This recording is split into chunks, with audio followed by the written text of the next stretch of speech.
Record. Okay, hello, welcome to episode 396 of the Self-Help Podcast with me, Ed Lamb, and my good pal Sean Orford. How are you, Sean? I'm fine. Just dropped something. I'm good. Hey, I'm fine.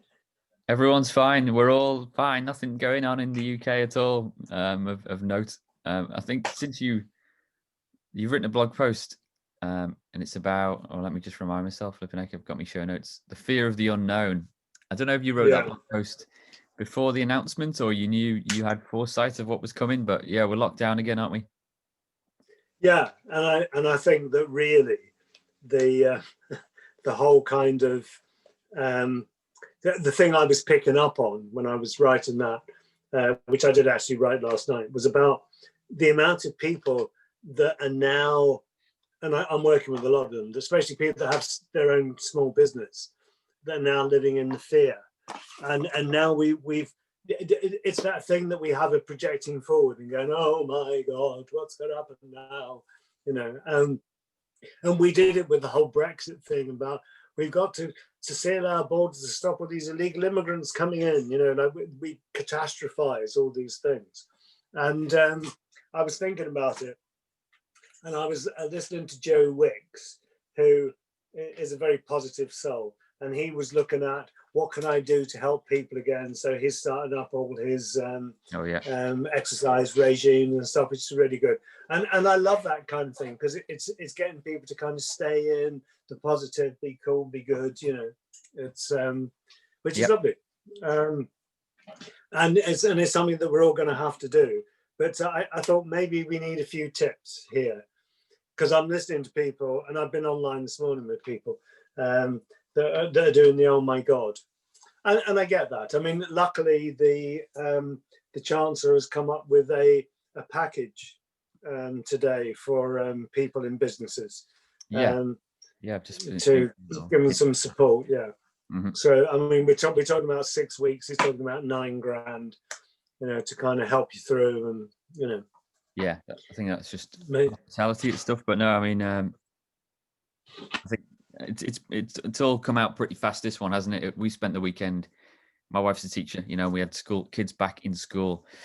Well, they were due back today. They had an inset day on the Monday, which we're recording this on Tuesday the 5th of Jan. So, we all spent the weekend thinking they've got to close schools. They've got to close schools because the rate of infection is going so high. It's just didn't seem like much choice. And then Sunday morning I woke up, Bethan was watching Andrew Marr show, and the Prime Minister was on saying how schools will be open tomorrow or Tuesday or whatever. We're like, what? So, and then sure enough, Monday night the announcement gets made. Just and we're one of those lucky families. I've got two boys downstairs right beneath me right now, actually, who they're not doing any schoolwork as I record this. They're just I've plonked them in front of YouTube or Netflix or whatever they're watching. I'm sure it's appropriate. So yeah, I mean, and my little lad Jacob, my youngest one, I kind of braced him for a couple of weeks off school, and he's kind of realized now that it looks like 6. It's going to be up till half term at least, so he's buzzing with excitement. But yeah, we're one of the lucky families that I am working from home anyway. I can juggle stuff. There'll be a bit of a fast, but nothing too stressful. My wife's. But one of the things that amazing is that you just said, and it'll be up to half term at least. And it's like that to me is a good indication that we as a society are starting to dig into this idea that actually this is long term now. It's not if we get up to it's like at least half term, and then we're going to look at it. The week of half term, we were due to go away for my birthday, and it looks like that won't be able to go ahead now because of the lockdown. And that it's kind of okay as long as we're not, if we're projecting forward negatively and doing the oh my God. Mm-hmm. Yeah, it's like when I talk to some of the medics I'm working with, some of the hospitals got 96% occupancy. and that they were talking about the spike that was going to happen second, third week in January, which has already gone beyond what they were expecting now. So we don't know what's going to happen towards the end of January, which is why everyone's in a panic. But whatever happens, we're going to get through it. We're going to survive. We'll open up the Nightingales. We'll do all kinds of things make it happen. I've just had a knock at the door. Go on. 2 seconds, buddy. Go on. Are you the parcel man? It's interesting. Now, this could become my own podcast at this point, couldn't it? Now that we've got rid of the other half, because he's had to go to the door. I guess what the kind of thing I'm working with, if you're listening to this, are the people who are so worried about what's going to happen next and so anxious about what's going to happen next. And the thing that I want to say to everybody is human consciousness is a really creative tool. And if we use it positively, we can solve any of these problems. I was just having a little chat with people while you were away. Very good. What did I miss? It would have changed your life if you'd been there. You'd have to watch it back now. I definitely will watch and listen back to it. Delivery. Hey, but I guess that's one of the things that's changed since the initial lockdown back in March, which was a different state of play, because the sun was shining and spring was upon us. But yeah, I mean, Amazon did and other firms did deliver things a year ago, but the logistics of planet Earth have changed a lot, haven't they, in the last 9 or 10 months, and we're a bit better prepared time round, I hope. Yeah. I think we are. I hope we are. Yeah. I'm message central here. I've got stuff coming in left, right, and centre. And there's one thing about being online. I've got a setup here with 4 screens going. And it does get a bit kind of mad, Yeah. So, it's all hot off the press, the news in the UK, and it's all. I kind of want to go for a little walk around my local streets and just kind of after this, just to see what the roads are like and just kind of gauge how quiet it is out there. Not just because I'm obsessed with like quiet and healthy streets, but just to kind of get a feel. But you can only go out. You're only allowed out of your house if you're going out for exercise. Well, it will be. I've got to. So there's no strolling. You've got to get those kids moving and get some exercise. Get the heart rate up. Yeah. But yeah, I mean, 9 months ago when we all locked ourselves away, it was quite a unique experience, wasn't it? And you could hear the birds tweeting and there were no planes flying. It sounds kind of similar now, but there is a bit more of a distant buzz about, with cars going around and vans. But it's going to be fascinating to see how things go. But what's the initial reading from a psychotherapist? How are all your clients and people you work with getting on? There are the people that are becoming much more kind of okay with things and accepting of things and realizing that we've got to get through it, whatever, so hunker down, through to the people that are in straight panic. And that whole idea of we create the world, we're creating our own experience in the future, but it's like, okay, if people are in panic, so I've been looking around, I've got a resource here for people to use, and I've plundered a bit of the resource to in what we're looking at here. But it's like, rather than being the victim of this, let's take control of it. Let's do something about it. Let's make it different. Yeah. So I've got these different points. Shall I go through my points? Yeah, go on. Let's talk through them. Okay. Now, the first one is normalizing uncertainty. Yeah. Uncertainty is only uncertain because we worry about what's going to happen. Yeah. Once we start to realize that everybody's in the same boat and it's actually normal, what we're experiencing isn't uncertainty of the future, it's the normality of the moment. Yeah, everyone's in the same boat. It's hard to find anybody who isn't going, oh my God, if you see what's happening, yeah, we're all doing the same thing. It's normal. Yeah. So I'm not much of a history buff actually, but I know enough to know that the period of relative kind of stability on planet Earth, which is, let's say, it's lasted since the end of World War II. I know there's been a few ups and downs and blips, but it's been quite a stable time and quite a time of kind of growth, I guess you would call it, certainly economic growth. But that little 60, 70 year blip is just a fraction of like human time, isn't it? And it's, you know, an even smaller blip in like planet Earth's history. So yeah, like I like that idea of normalizing the fact that things are always in a state of flux and change, and that we maybe we got a bit too cozy. You know, I'm not wishing I'm not wishing ill on anyone, or I'm not enjoying this moment, but I am amazed by it and fascinated by it, because yeah, things are always going up and down, and things always change, don't they? But the vast majority of people that are listening to this or have access to this kind of stuff have somewhere to live. They have a level of warmth and a level of food, and they got clothes, you know, and if you got heating, you got lighting. You know, yes, things may be tough. There may be tough times ahead, but actually we're okay. You know, I think when it's cold in here, and you know you're getting the heating on and stuff like that, and I'm thinking there's people out there living on the street. You know, I'm so grateful that I'm not out there and I'm in here. And I'm thinking, do I need to go and get those people and bring them in? You know, it's like, should we all do that? Should we all, if we all brought one person in, you know, we'd get them off the street, get them warm, get them clean, get them fed, you know. But it's like we can create that feeling of uncertainty, but actually we're all right. There's nothing to worry about. Yeah, because whatever happens, we will deal with it. Yeah, we may have rather eccentric leaders. And we may at times think, I don't know what the hell they're doing, but whatever they are doing and however they're doing it, it's working out, it's happening. It may not happen in the time we want it to, and all that kind of stuff, but it's okay. We are all right. Yeah. You know, and that's the bit that needs to be, we have to kind of normalize that. Yeah. And the fact that people around us are going to be a bit, that's normal. Yeah. Yeah. And yeah, and okay. For the people that are kind of going a bit, it's important to be aware and observe those feelings. That's the second point on your list, isn't it? Yeah. So rather than just letting your feelings run off, actually observe your feelings. Then you can look at them and think, yeah, that's okay. It's okay to be feeling that, and not to get it. It's the thing about sitting on the bank and watching the emotional river go by without getting in the water and getting wet. Yeah.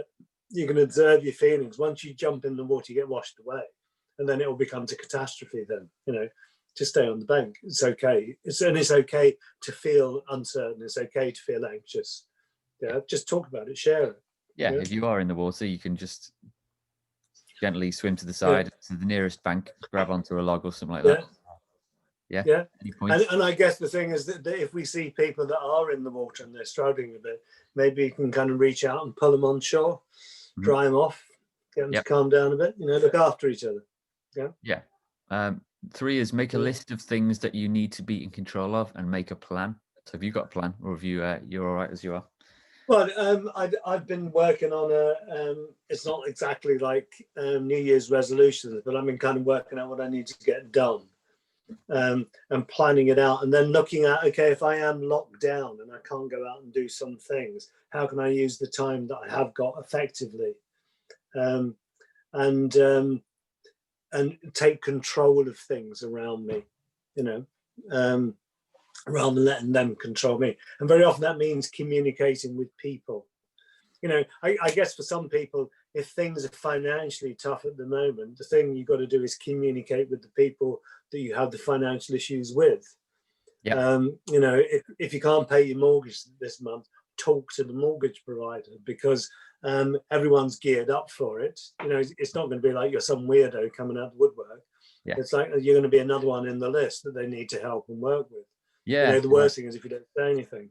It's not something we did actually.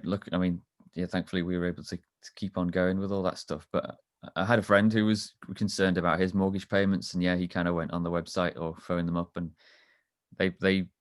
his mortgage provider, I think it was Halifax, they just put a 3-month hold on mortgage payments. You know, no questions asked. No kind of, you didn't have to fill any forms. It was just like, given the circumstances. I'm not sure if that's still going. I wouldn't be surprised if it was all ready to go again. Because we're going back into this lockdown. But that's true of anything. You know, if you've got credit card problems, if you've got car payment problems, whatever it is, don't sit on it and don't take control of it. Make a list of things, then make a plan, do something about it. You know, and that reduces the uncertainty, it reduces the stress and the anxiety. You know? Yeah. Sorry? Yeah. I'm saying sell your car. I missed that last bit. sell your car. If you can find anybody who will buy it, yeah. Yeah, that's true. Yeah. Yeah, so there's help out there, and I guess there's a kind of stubbornness, isn't there, and embarrassment about going to your mortgage provider or admitting that you even in crazy times like this, because you know we're supposed to keep those commitments up, aren't we? And it's kind of part of, maybe that's a masculine thing, to keep going at all costs. But yeah, it's all right to say you need a bit of help every now and again, isn't it? Yeah, and the fact that we're all in the same boat means that when you ring your provider or whatever, you just be one of lots of people. You're not like an oddity, you know. So the next one on the list is make a list of the things that you can't control. And then you've got to make a plan around that. And I suppose one of the classics would be, how many people this morning have children at home? No control over that. No. Yeah? It's like, if all the schools shut, what are you going to do? So it's looking at the things that you can't control, and then maybe just trying to just go through it and think about things that could happen. Like someone could have said, hey, if we go into lockdown, you know, you could end up with your kids at home. I know it happened a bit sudden, but on that basis, it's like you need to think about the things that could happen that you don't have control over. And then what are you going to do? How are you going to do that? Yeah. And that might even be that you need to just cast your mind around your family and think, if you have got older people in the family that might get the virus, or they might need to be, you know, looked after for in some way. You know, how do you work that in as a family? You know, the plan isn't necessarily just you, is it?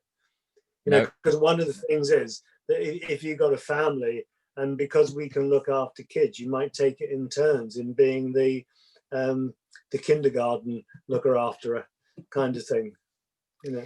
Well, yeah, my grandma, bless her, 92, I think she is now. She's had her first jab before Christmas, like the week before. Right. So I'm not sure when she's due to get the second one, but she'll be good to go soon. So I'll be able to offload the kids onto my 92-year-old grandma. she'll be loving it. She would absolutely love that. But yeah. Good times are coming, hey, not far off, I hope. Yeah. So next one on my list is, how about we get into a bit of positive and actually acknowledge how far we've come, because we've been through this before, you know, and we learned through that. You know, sometimes if we look back on our experience of the previous lockdown, we might think, you know, that didn't work, and that was crap, and whatever. But we need to take that learning and actually make this one different, you know, and give ourselves a bit of credit. We all survived the last one. Well, which means we must be we must be pretty good. You know, we've done it once, we can do it again. We can. Yeah, I think it was, I can't remember the timelines for the last one, but I think it did start out as like a 6-week thing, and then it was extended to 12 weeks. So maybe that's going to happen again. I don't know. We'll have to wait and see how the numbers pan out and what have you. But it wouldn't surprise me. It just depends on how quickly we can grab hold of this variant. I mean, at a point where we've got in some of our medical facilities already 96% occupancy, you know, things are under pressure. They are under pressure, and it's going to get pretty hairy in some areas. But that's why we started creating the Nightingales, which we're not using yet. You know, they're there to be used. So we do have a lot of backup. Yep. You know, there are people that I know who have retired from the NHS who are going back in as volunteers to help. And I think that kind of thing may become more common, because the biggest stress on the NHS is going to be manpower. You know, and it's getting enough bodies on the ground to do the work. You know? I saw a shout out online yesterday for volunteers to get stuck in with St. John's Ambulance, I think it was. And again, I'm sure there'll be. I mean, there was a really big volunteer push, wasn't there, in the last lockdown? So I assume there's a big database of people already. I'm not sure what jobs they'll be given and what needs to be done, because we're just trying to stay at home, aren't we? We're just trying to do nothing. So maybe it's just maybe some kind of system of, you know, phone calls for people keeping in touch, because there'll be a lot of loneliness building up again, won't there? Well, there are a lot of things like that developing that are there for people, and the kind of thing that it would be useful to stick up on the site. Have I got it here? I'll have to find it. There's a hub that's being developed that has loads of local services on wherever you're living, and someone's developing that as an app. I'll hook that out so that we can stick it up on the notes. Cool. But yeah. Very good. Where are we on your list then? Use therapy if needed. And my next one is use therapy if you need it. And by that, I don't mean necessarily traditional going to talk to someone like me, but it's like, it's therapeutic to talk to people. You know, talking is therapy. You know, a problem shared is a problem halved. And it's like, don't moan about things, talk about things. Yeah, find positive solutions to things. If you're struggling with something, talk to somebody. You know, if you're at home and you're thinking, oh, I'd really like to make an apple strudel and I've got the gear here, but I don't know how to do it, talk to somebody, find out how to do it. You know, and it's that kind of thing that therapeutic input isn't necessarily traditional. There are lots of kind of lay therapists that are out there helping people. Yeah, and therapy can take all sorts of forms, can't it? Because for me, you know, it's getting out for a walk or a bike ride. It can be for you. It's probably getting in the kitchen and doing a bit of cooking. Yeah, making some bread, meditating, playing a bit of music. I like doing that. Yeah, exactly. But also getting out and doing a bike ride or a walk. Yeah. And for me, I'm getting right back into gaming after a few years hiatus, really, while the kids were younger. But over Christmas, we've kind of been bombarded with new games for the Switch and for PS4, PlayStation. So gaming is like a real outlet for me to kind of just switch off from the world. And I've got one of my resource of the week is a game that we've been getting into as a family, actually. So I know gaming is often seen as like a weird kind of culture that isn't worthy of the status of like cinema or books, but gaming is amazing, you know, and there's some incredible games of all different types that can really kind of take you anywhere you want to be. Yeah. And I think anything that stops people ruminating on the negative is a positive. So whether it's reading a book, having a magazine, going for a walk, whatever it is, do things that lift the mood, make us feel positive. And if you get a good buzz off playing a game, play more games. Play more games. All right. And what's the last point then about writing out a creative image of how you would like your future to be? I can see a little face behind you there. Hey. Yeah, they're getting itchy, and we better wrap things up. Yeah, we're wrapping things up here. No, I mean, to me, that's like, we're going to come out the other side of this. How do we want to be when we come out the other side? Rather than focus on the negative being in it, let's look at the light at the end of the tunnel and plan for that. You know, what are we going to do when this is over? Yeah, because it will be over. We're going to go through it. It's going to be good. And I think it'll be a different world. We all kind of are released back into, won't it, in one way or another. It's a different world. The world is different now than it was 9 months ago, but it's different than it was yesterday because it's always changing, right? Yeah. And if we can stay positive, we will change positively for the future. That's the key. Yes. Yeah. What's your resource of the week, John? Well, my resource is it's a kind of a lengthy article about living with uncertainty, which kind of builds on this kind of stuff I've been talking about here, which is good. And the other thing I'll do is I'll put up that hub. I'll send you the link for that. Which, if you need anything, you go on it, and it gives you a list of everything that's going on around you. Cool. That you can hook into, wherever you are in the country. Yeah. Brilliant. I'm going to link to a game called Animal Crossing, which is a Nintendo game, which the latest version is out on the Switch, the Nintendo Switch. But I think there are versions that you can get for the DS and all the previous consoles if you've got one in your loft or someone lying around. But it's a really it's a game. It's not often that my wife gets into games. In fact, it's extremely rare. But finally, we found a game that you play it on your own, but it's just a really beautiful, simple little game. You start on this little island. You're in a little creature. You can kind of set what you look like, and then you've got to build up a little house. You've got to do a bit of digging. You've got to find materials to build things. Get to know the other inhabitants on your island. It's like completely, it's not a beat 'em up or a shoot 'em up. It's just really kind of simple but beautiful game. But if this is Animal Crossing, does that mean you've got to get off the island? Well, you don't have to, but you can do. I'm quite early on in it, so I'm being encouraged to kind of take a plane to other islands and find other fruits and stuff like that and things to bring back. And what animal are you? Well, at the moment, I'm just a version of me. I'm a little human, but I think there's a parrot and some kind of weird little gecko living on the island with me at the moment. But yeah, just look it up. It's a mad sounding game. It's proper. It's got like its own subculture. It's a really famous game that people that get into it get a little bit obsessed with it. But it doesn't suck you in for like too long. You can only do so much every day, and then you have to put the system down and then come back tomorrow when things are ready. So again, it doesn't suck you in for 6 hours a day. You'll play for an hour and then or maybe 2, and then you've done enough and you come back the next day to see what's changed. It's really cool. Yeah. Have a look at it. Yeah. Okay. All right, cool. We're all done. Yeah, keep smiling, and let's be positive for the new year and this lovely world ahead once we get to the other side of this madness. Well said. Yeah, I agree. It's going to be fun, fascinating as ever. All right, Sean, that's good to chat to you. You take care. See you now. See ya. Bye.